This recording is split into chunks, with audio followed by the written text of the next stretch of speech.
আজ একটা গল্প বলি। গল্পটা বুদ্ধকে নিয়ে। একটা সময় যখন বুদ্ধ যে রাজ্যে ধ্যানরত বা তপস্যারত অবস্থায় ছিল, সেই সময় সেই রাজ্যের কিছু সৈনিক কি করে বুদ্ধের কাছে আসতে শুরু করে। দিয়ে সেই রাজ্যের সৈন্যরা যখন বুদ্ধের কাছে আসতে শুরু করে, আস্তে আস্তে তাদের মানসিকতার পরিবর্তন হতে শুরু করে। আর তারা কি করে, তারা বুঝতে পারে যে যে মানে যে হিংসাত্মক কাজ কর্মের মধ্যে তারা যুক্ত আছে, সেটা মোটেই ভালো না। সেটা কখনোই যুদ্ধ কখনোই শান্তির দিকে নিয়ে যায় না। শান্তি যদি সত্যিই যদি শান্তি প্রিফারেবল হয়, তার জন্য যুদ্ধকে ত্যাগ করতে হবে। যুদ্ধ কখনোই শান্তির দিকে নিয়ে যেতে পারে না।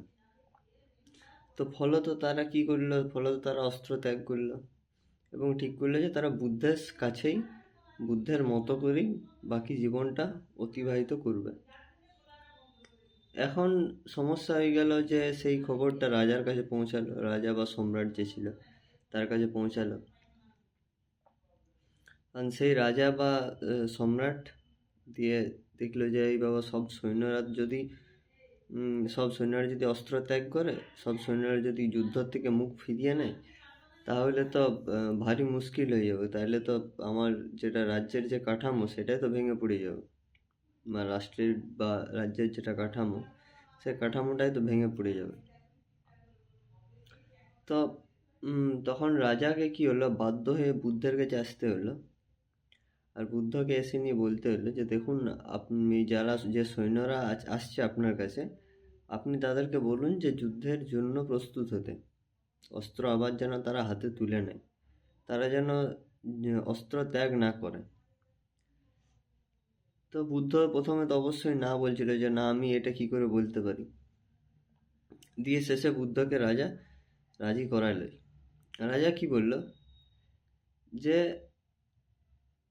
রাষ্ট্রের যে কাঠামোটা আছে, একটা যে কাঠামো, যেটা সেটা সামাজিক কাঠামো হোক বা যে কোনো কাঠামো, যে সমাজের বা রাষ্ট্রের যে কাঠামোটা আছে, সেটা সেইটা কি হচ্ছে, সেই কাঠামোটাই হচ্ছে হিংসাত্মক। আমি যদি সেই কাঠামোটার মধ্যে থাকি, তাহলে আমি কখনোই হিংসাকে ব্যতি রেখে আমি ওই কাঠামোটার মধ্যে থাকতে পারবো না। হিংসা ব্যতি রেখে আমি ওই কাঠামোর মধ্যে থাকতে পারবো না। আমাকে যদি ওই কাঠামোর মধ্যে থাকতে হয়, তাহলে আমাকে হিংসাত্মক হয়েই থাকতে হবে, হিংসার মধ্যেই থাকতে হবে। তো এখন বিষয়টা হচ্ছে যে এই ঘটনাটার কতটা সত্যি কতটা মিথ্যা আমি জানি না, আমার জেনে কাজও নাই যে কতটা সত্যি কতটা মিথ্যা, কিন্তু আমার ঘটনাটা অনেক বেশি প্রাসঙ্গিক মনে হয়। কারণ শেষ পর্যন্ত বুদ্ধকে, যে গৌতম বুদ্ধ, যে কিনা এপিটম অফ পিস, তাকে শেষ পর্যন্ত ওই ইয়ে সৈন্যগুলোকে বলতে হয়েছিল যে না, তোমরা অস্ত্র তুলে নাও হাতে, তোমরা যুদ্ধের জন্য প্রস্তুত হও। যে যদি কখনো রাজ্যে বা সীমানায় যদি আসে, যদি কোনো ধরনের শত্রুপক্ষের আক্রমণ হয়, তাহলে তোমরা অস্ত্র হাতে তুলে নাও। এটা এই যে গল্পটা, এই গল্পটা একটা অনেক বড় শিক্ষা। এই শিক্ষাটা কিসের আমি বলি। এই শিক্ষাটা হচ্ছে যে যে কোনো বিভাজন আসলে যুদ্ধের দিকে নিয়ে যায়। যে কোনো বিভাজন, সেটা জাতিগত হোক, স্থানগত হোক,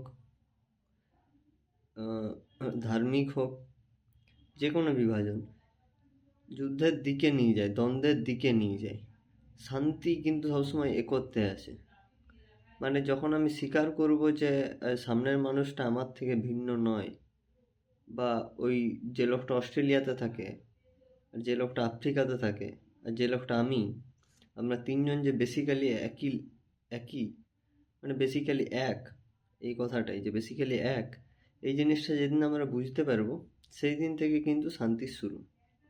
তার আগে পর্যন্ত কিন্তু যতদিন না এই জিনিসটা অ্যাপ্লাই হচ্ছে, যতদিন এই জিনিসটা মানে থরলি অ্যাপ্লাইড হচ্ছে এই জিনিসটা, ততক্ষণ পর্যন্ত কিন্তু এই সীমানা, সীমান্তরক্ষী এগুলো অনেক জরুরি হয়ে পড়ে। কারণ কি? কারণ রাষ্ট্রের কাঠামোটাই হিংসাত্মক। হিংসা যদি না থাকে তাহলে রাষ্ট্র কোনোদিন দাঁড়িয়ে থাকতে পারে না। যে কোনো রাষ্ট্র, ভারত হোক, আমেরিকা হোক, যে কোনো রাষ্ট্র। ধন্যবাদ।